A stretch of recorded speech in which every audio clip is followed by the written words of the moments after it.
sit on the lawn tractor in the shorts. Who cares what the temperature is then, you know what I mean?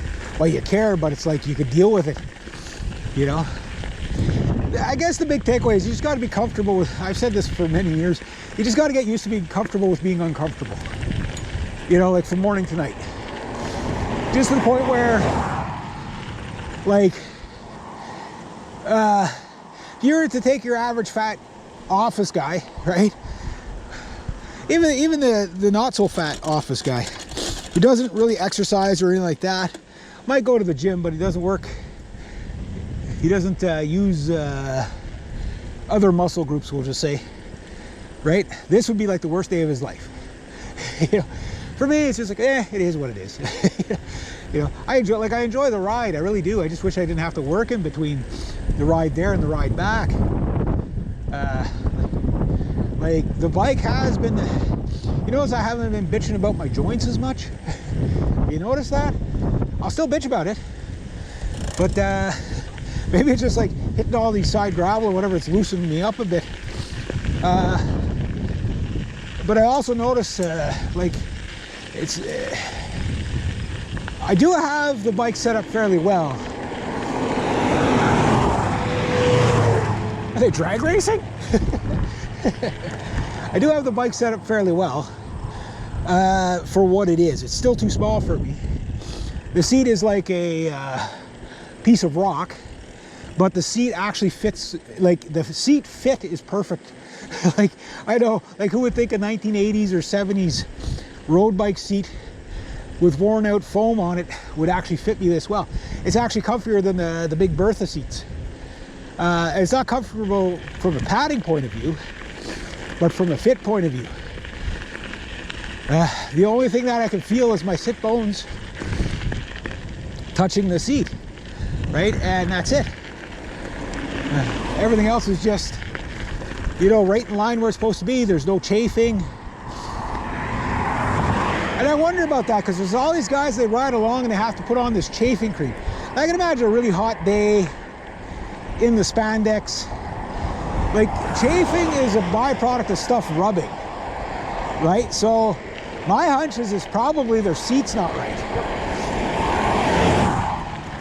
There's that avalanche again, the one with the branches. Now without the branches. Stay. You come out here. Yeah, you stay in there. You get smucked if you come out here. I don't worry about dogs biting me or anything like that, but I don't like them chasing me out on the road because it's highway, right? I don't want to be the guy that, oh, he came out to chase you, but you know, you got my dog killed kind of thing, right? I definitely don't want to be that guy. So I always tell them, you know, stay. That's why if I know there's dogs, I'll go to their side of the road. So if they do come out, they might only come out to here. I'll pet them, they'll go back in. You know what I mean? If I have to, right? If not, I'll just yell, get back home. You get back home, you know. And I'm mindful of other people, you know, like I really am. I'm not like altruistic or anything like that, you know, but you know, I try to be courteous, at least courteous. It's a chivalrous thing to do. Why? Because somebody's got to keep chivalry alive. Speaking of chivalry, I was watching really cool fights between like medieval knights and samurais and, you know, stuff like that, unchoreographed. Are they ever good? It's some German martial arts group, historic martial arts group, and like they're really whacking each other pretty hard with their weaponry.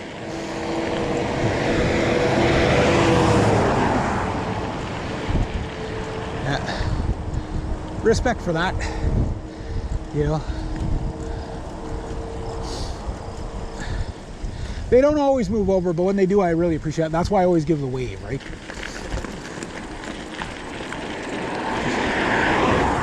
It's, again, I'm not the ambassador for cyclists.